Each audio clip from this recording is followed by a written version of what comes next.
ইচ্ছাপুর গ্রামে একটা নতুন আপদ এসে জুটেছে। সব পাখিরা যখন খাবারের খোঁজে তার বাসা ছেড়ে এদিক ওদিক যায়, তখন বদমাস শেয়ালটা পাখিদের ডিমগুলো খাবে। হাট্টিমা টিম টিম, এটা টুনি পাখির ডিম।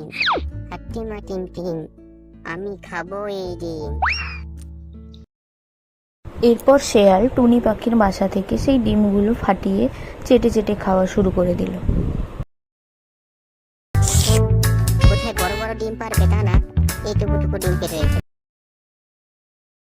এরপর শেয়ালটা সবগুলো ডিম খেয়ে আর কোনো ডিম না পেয়ে চলে গেল তার নিজের বাসায়। এরপর টুনি পাখিরা উড়ে এসেই দেখে আমার ডিমগুলি খেয়ে চলে গেল, কি যে করি। পরের দিন আবার পাখিগুলো খাবারের খোঁজে তার যে যার বাসায় ডিম ফেলে রেখে বেরিয়ে গেল। আর তারা যেতে না যেতেই শেয়ালটা এসে হাজির, আবার ডিম খাওয়ার লোভে সে চলে আসে। এইভাবে বেশ কিছুদিন চলতে থাকে। তারপর বনের পাখিরা মনের দুঃখে বন থেকে চলে যেতে লাগলো। তার বেশ কিছুদিন পরেই সেই শিয়ালটি বনে ঢুকে দেখলো পাখিদের বাসা সব ফাঁকা। তারপর শিয়ালটি ক্ষুধায় হতাশ হয়ে বলল।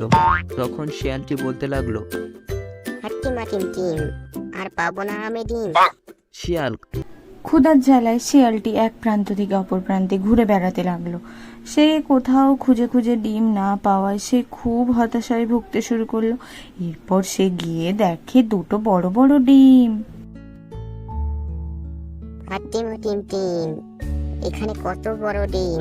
হাট্টিমা টিম টিম, এটা হাতির ডিম না ঘোড়ার ডিম?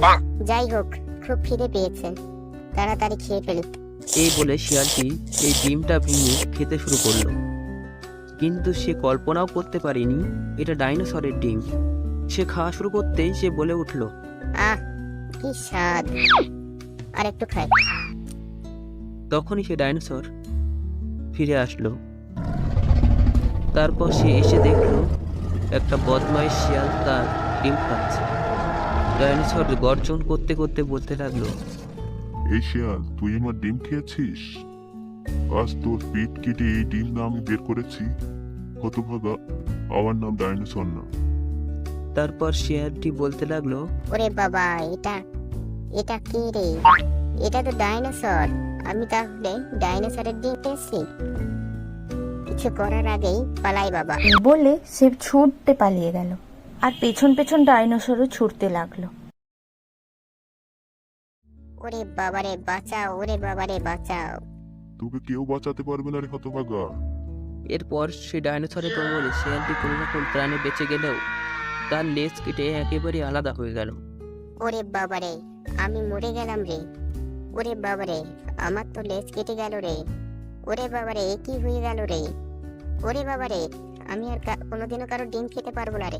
এরপরই শিয়াল সে চিরকালের জন্য সেই বন থেকে চলে গেল। ছোট্ট বন্ধুরা, আজকের মতো আসি, আবার নতুন গল্পে দেখা হবে। আর হ্যাঁ, এরকম মজার মজার গল্প দেখার জন্য আমাদের এই চ্যানেলটি সাবস্ক্রাইব করো।